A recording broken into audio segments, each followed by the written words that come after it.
wabarakatuh. Saya Yokati Pratama. Di pertemuan ke-6 ini kita akan membahas tentang key konsep. Jadi, aplikasi Y2 merupakan aplikasi yang menganut konsep Object Oriented Programming atau OOP yang dibangun menggunakan komponen. Nah, komponen sendiri merupakan sebuah extended class atau objek dari komponen dari ini ya, sebetulnya Y-based component. Kemudian Y application sebenarnya juga merupakan sebuah komponen. Nah, kelas atau objek komponen pada Y2 adalah objek PHP dengan tambahan 3 fitur utama, yaitu properties, event, dan behavior.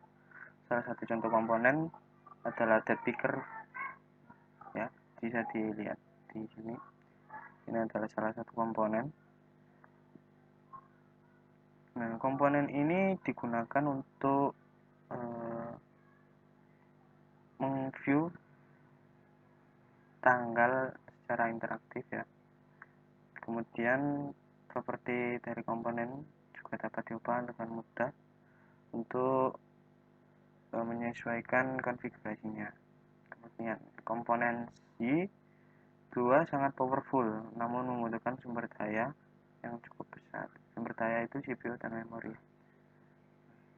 Jika class objek komponen yang Anda buat tidak membutuhkan event dan behavior, Anda dapat membuatnya dengan meng-extend Y-based object. Custom komponen.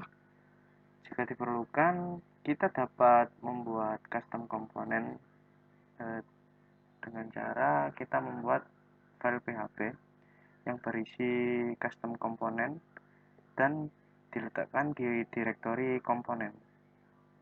Jika belum ada, kita membuatnya terlebih dahulu. Kemudian kita menambahkan komponen pada komponen kita pada file konfigurasi web.php. Kita dapat memanggil custom komponen dengan cara add nama komponen. Seperti ini.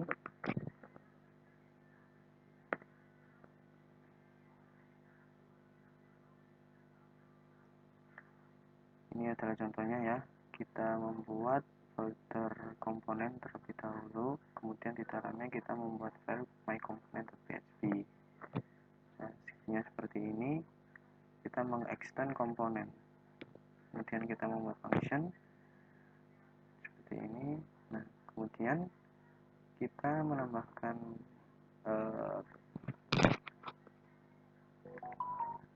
menambahkan komponen kita ke dalam konfigurasi dengan cara seperti ini. Nama komponennya myComponent, kemudian kita menginputkan direktorinya. Kemudian cara memanggilnya seperti ini, add myComponent, dan seperti itu. Oke. Kemudian properties. Pada PHP, variabel di dalam sebuah class juga disebut properties. Y2 mengenalkan sebuah cara penanganan properties menggunakan metode getter dan setter, get dan set. Oke, dengan get dan set, Anda dapat membuat sebuah properti pada kelas memiliki karakteristik tertentu. Misalnya, kita dapat membuat sebuah string properti yang isinya selalu huruf kecil, seperti semacamnya, kasus semacamnya, ya. Nah, untuk membuat class atau objek yang memiliki kemampuan ini, Anda harus mengextend class tersebut dari Y-based object. Sama seperti tadi, kita mengextend class komponen seperti ini contohnya, kemudian dipanggil.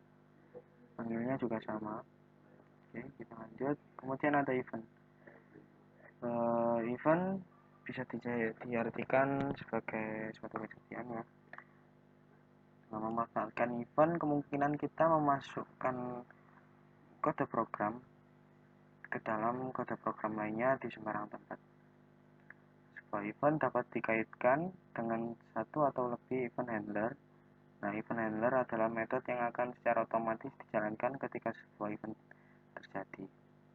Nah, contoh penggunaan event seperti ini, kita ingin menghitung jumlah pengguna yang mengakses root, item index, dan item grid. Atau kita ingin aplikasi mengirimkan email ke admin, dan lain-lain. Ini cara menggunakan event. Pertama-tama kita mendefinisikan event.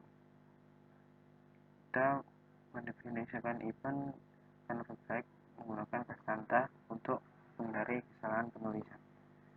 Nah, di sini ini ya, penulisan event, pendefinisian kita menggunakan const event after something. Oke. Kemudian yang kedua, membuat sebuah metode yang berisi hal-hal yang akan dikerjakan jika terjadi suatu event. Metode ini disebut sebagai event handler. Yang kedua, kemudian yang ketiga, kita mengaitkan event ke event handler. Yang keempat, trigger the event menggunakan metode trigger. Ini, trigger. Oke, dengan behavior Anda dapat meningkatkan kemampuan sebuah komponen tanpa harus mengubah komponen tersebut. Nah, kita dapat mengattach behavior pada komponen dengan teknik statically atau dynamically. Nah, untuk cara statically, kita mengattach behavior pada sebuah komponen dengan mengoverride metode behavior. Kemudian kalau yang dynamical, kita mengattach behavior pada sebuah komponen dengan memanggil metode attach behavior. Oke.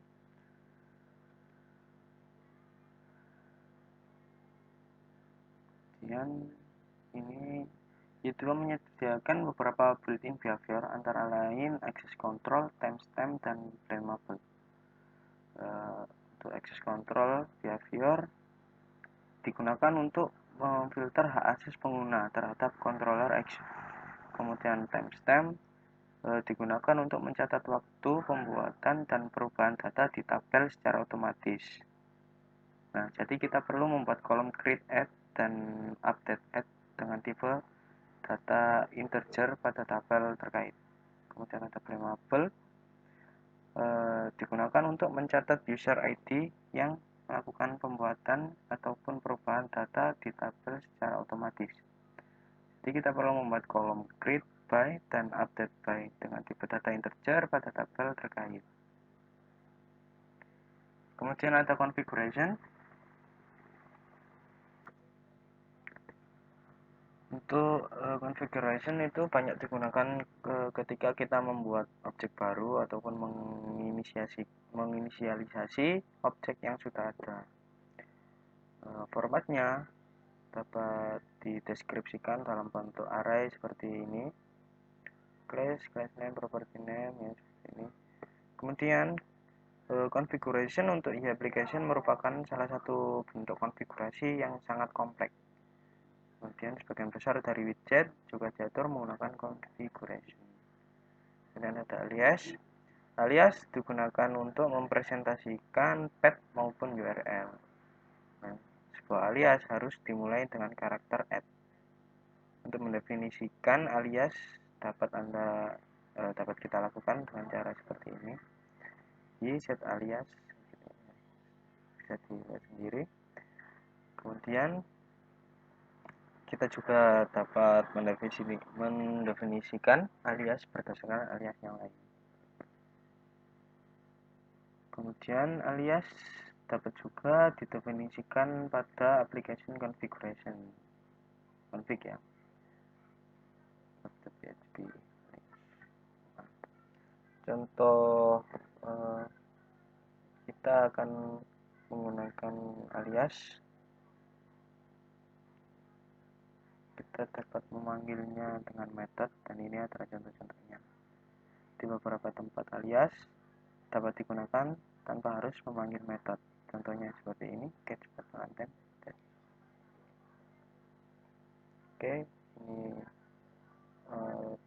main alias. Ini sebelum mendefinisikan alias ini seperti ini. Kemudian class autoloading. Aplikasi Y bergantung pada mekanisme class autoloading untuk mengikutsertakan kelas-kelas yang dibutuhkan. Autoloader dipasang ketika Anda mengincludekan file y.php. Secara default, Y menggunakan dua kelas autoloader, yaitu composer autoloader dan Y autoloader, yang diletakkan pada entry script. Nah, jika kita menggunakan beberapa kelas autoloader, pastikan Y autoloader-nya ditemukan paling akhir. Oke, terima kasih untuk video yang ke-6 ini. Cukup sekian. Assalamualaikum warahmatullahi wabarakatuh.